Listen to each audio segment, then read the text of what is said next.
How to weave a lozenge. A lozenge is an elongating pick through the warp. Gets a little longer with each pass. It spreads out.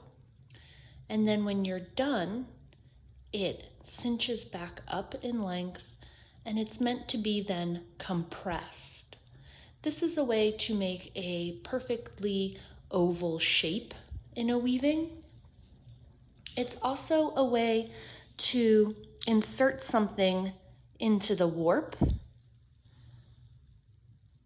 and then compress around it to hold that object, which is what I'll demonstrate for you right now.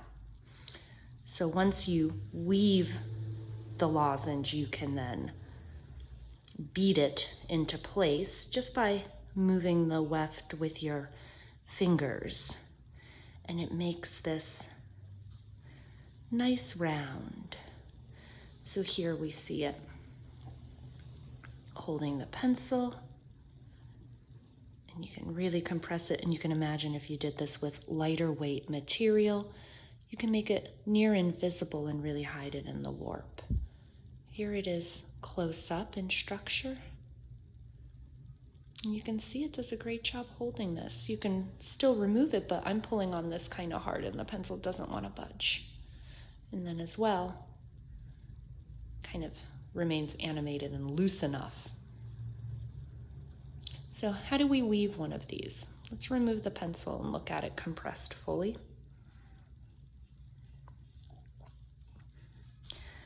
And that is a perfect lozenge.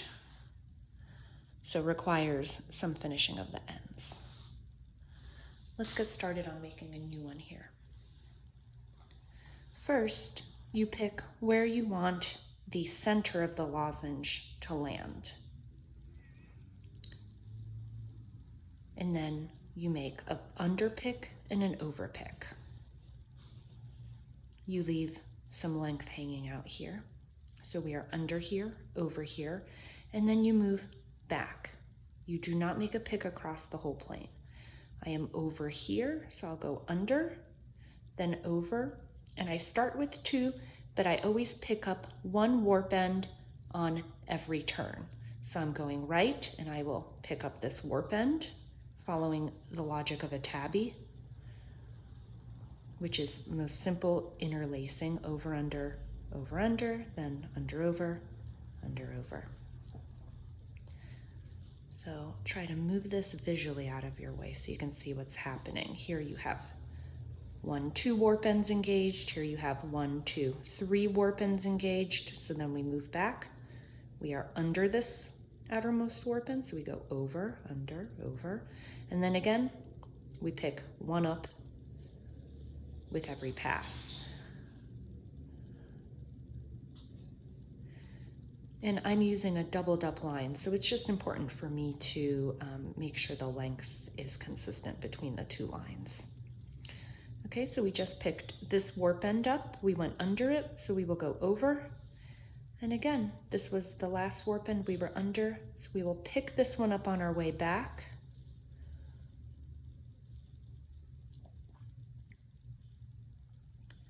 Right here, we went over, we'll go under.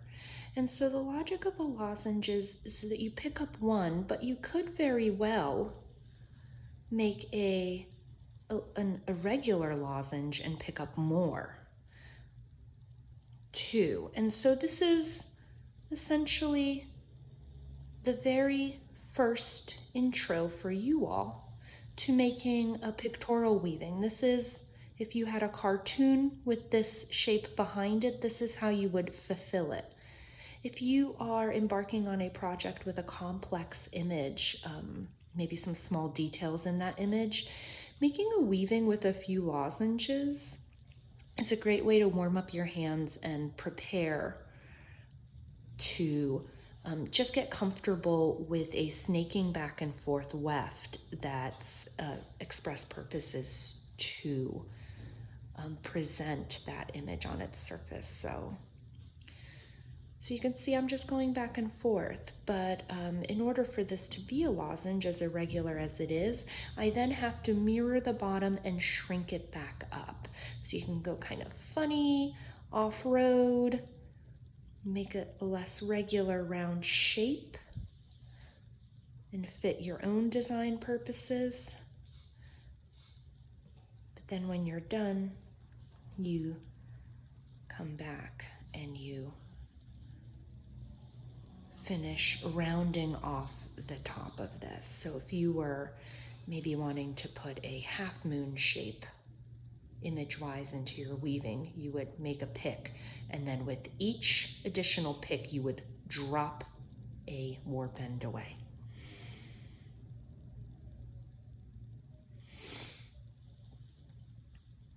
And this is how you lay in and begin to work with lozenges. We certainly made a weird one here.